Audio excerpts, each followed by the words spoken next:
राज ठाकरेंच्या निवासस्थानी टोल दरवाढी संदर्भात बैठक संपन्न। मंत्री दादा भुसेंसह अधिकारी शिवतीर्थावर बैठकीसाठी उपस्थित होते। राज ठाकरेंच्या मागण्यांवर दादा भुसे सकारात्मक।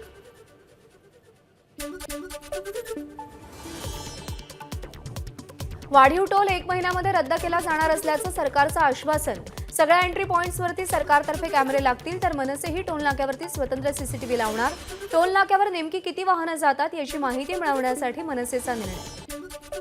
करारातील नमूद सर्व उड्डाणपुलांचं स्ट्रक्चरल ऑडिट केलं जाईल। नामांकित आयआयटीच्या लोकांकडून ते केलं जाईल, सरकारी यंत्रणेकडून ते होणार नाही। राज ठाकरे यांची स्पष्ट भूमिका।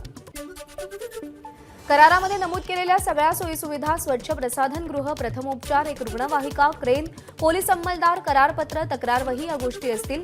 मंत्रालयामध्ये या संदर्भात एक कक्षही काम करेल। राज ठाकरेंची माहिती। प्रत्येक टोल नाक्यावर 200 ते 300 मीटरपर्यंत पिवळ्या रेषेवर रांग गेली तर त्या पुढच्या सगळ्या गाड्या टोल न घेता सोडून दिल्या जातील। 4 मिनिटांच्या पुढे टोल नाक्यावर एकही गाडी थांबणार नाही। राज ठाकरेंची माहिती। टोल नाक्यावरती जर फास्टॅग चालला नाही तर एकदाच पैसे भरावे लागतील। तिथे एकदाच पैसे घेतात आणि पुढे पुन्हा फास्टॅगनुसार पैसे कट झाल्याचा मेसेज येतो। तसं झाल्यास आता तक्रार करता येणार। राज ठाकरेंचं वक्तव्य। टोल नाक्यांवरती आवश्यक मनुष्यबळांची संख्या वाढवावी। मुंबई एंट्री पॉइंटवरील टोल नाक्यांवरती व्हिडिओ चित्रीकरण करण्यात यावं। मुख्यमंत्री एकनाथ शिंदेंचे निर्देश। MH04च्या गाड्यांना ठाणे मुंबई एंट्री पॉइंट्सवरती टोलमाफी देण्याचा सरकारचा विचार। सविस्तर बैठक घेऊन लवकरच निर्णय घेऊ, मुख्यमंत्र्यांचं राज ठाकरेंना आश्वासन। पालकमंत्री झाल्यानंतर अजित पवार आज पहिल्यांदाच पुण्यामध्ये वेगवेगळ्या विभागाच्या अधिकाऱ्यांसोबत अजित पवार बैठका घेणार। सकाळपासून संध्याकाळपर्यंत बैठकांचं सत्र। पंतप्रधान नरेंद्र मोदी उद्या मुंबईमध्ये आंतरराष्ट्रीय ऑलिम्पिक समितीच्या 141व्या सत्राचं उद्घाटन करणार। 40 वर्षांनंतर भारतामध्ये आंतरराष्ट्रीय ऑलिम्पिक समितीच्या बैठकीचं आयोजन। शिवसेना खासदार संजय राऊत यांनी टीका करताना सभ्य भाषा वापरावी। अजित पवार यांच्याविषयी बोलताना अथवा लिहिताना त्यांनी आपली पातळी सोडू नये। अजित पवार गटाचे प्रदेशाध्यक्ष सुनील तटकरे यांचा संजय राऊत यांना इशारा। ठाकरे आणि राष्ट्रवादीच्या याचिकांवर सुप्रीम कोर्टामध्ये आज एकत्रित सुनावणी। विधानसभा अध्यक्षांच्या दिरंगाई विरोधात दोन्ही पक्षांच्या याचिका। शिवसेना शिंदे गटाचा दसरा मेळावा आझाद मैदानात नंदनवन निवासस्थानी झालेल्या बैठकीमध्ये शिंदे गटाचा निर्णय। मेळाव्याला महाराष्ट्रातून लाखो शिवसैनिक येणार, शिंदे गटाचा दावा। ठाकरे गट शिवतीर्थावरती दसरा मेळावा फक्त नावाला घेतात। ठाकरेंकडून लोकांची सहानुभूती मिळवण्यासाठी मेळाव्याचं आयोजन। मंत्री दीपक केसरकरांची ठाकरे गटावर टीका। जयंत पाटील आणि अमोल मिटकरींची गुप्त भेट झाल्याची सूत्रांची माहिती। तर काही गोष्टी वेळ आल्यावर सांगेन, भेटीसंदर्भात मिटकरींचं सूचक वक्तव्य। 2014 सालचे विधानसभा निवडणूक निकाल येत असताना राष्ट्रवादीच्या नेत्यांनी भाजपला बिनशर्त पाठिंबा का दिला याची कारणं जितेंद्र आव्हाडांनी महाराष्ट्राला सांगावी। आनंद परांजपेंचं जितेंद्र आव्हाडांना आव्हान।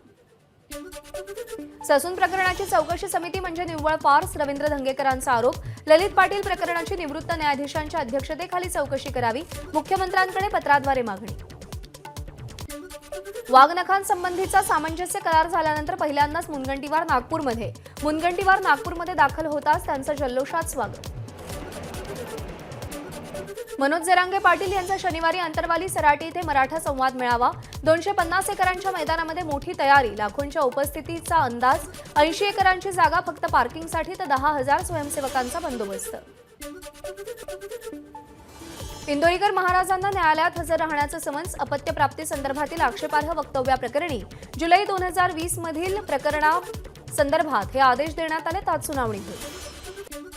बीडीडी चाळ पुनर्विकास प्रकल्पाचा म्हाडा उपाध्यक्ष संजीव जयस्वाल यांच्याकडून आढावा। बीडीडी चाळ पुनर्विकास प्रकल्प 2024 पर्यंत पूर्ण करण्याचे जयस्वाल यांचे निर्देश। मुंबईमध्ये रस्त्यांच्या काँक्रिटीकरणाची कामं रखडली। जानेवारीतलं काम अद्याप सुरू न झाल्यानं कंत्राटदारांना नोटीस। अनामत रक्कम जप्त करून कामं काढून घेण्याचा पालिकेचा इशारा।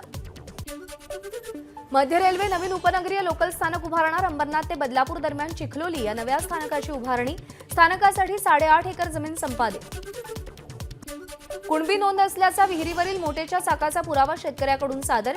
सरकारनं गठीत केलेल्या शिंदे समितीला जालना दौऱ्यावर असताना एका शेतकऱ्याकडून हा अनोखा पुरावा सादर करण्यात आला। नागपूरच्या समतानगर भागामध्ये खोदकामावेळी सापडली देवीची मूर्ती प्राचीन नसल्याचं समोर।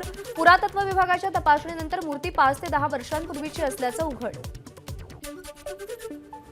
तुळजाभवानीच्या सशुल्क दर्शनासाठी 200 ऐवजी 300 रुपये मोजावे लागणार। यंदा नवरात्रोत्सवामध्ये 14 लाख भाविक तुळजाभवानी मातेच्या दर्शनासाठी येण्याची शक्यता। आजपासून तुळजाभवानी मंदिर भाविकांसाठी 22 तास खुलं असेल। नाशिकच्या सप्तशृंग गडावरती नवरात्रोत्सवाची जोरदार तयारी। विद्युत रोषणाईनं सप्तशृंगी गड उजळला। नवरात्रोत्सवासाठी गुजरातच्या पावागढहून अस्लोद इथे भक्तांनी पायी चालत ज्योत आणली। ज्योत आणणाऱ्या भाविकांचं नंदुरबारच्या अस्लोद इथे जोरदार स्वागत।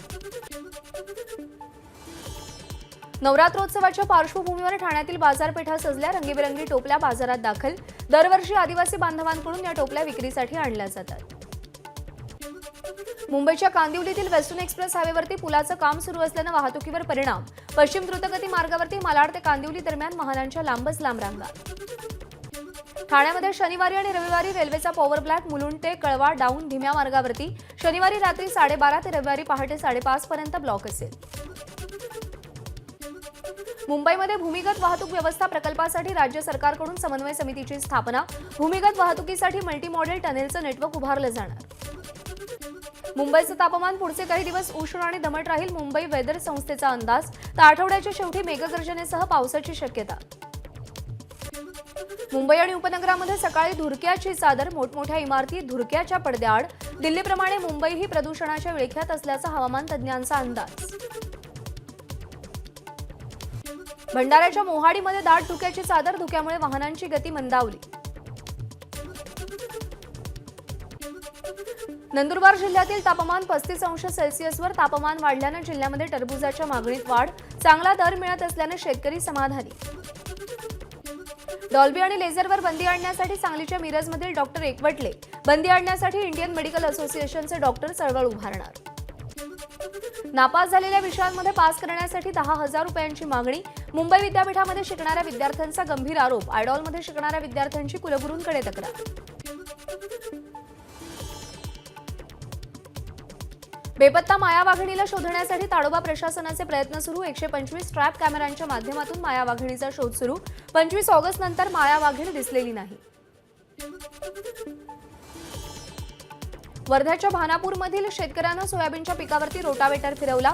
काढणीचाही खर्च निघत नसल्याने शेतकरी हवालदिल। अतिवृष्टी, येलो मोझॅक आणि चारकोल बुरशीनं पीक उद्ध्वस्त। एबीपी माझा, उघडा डोळे बघा नीट।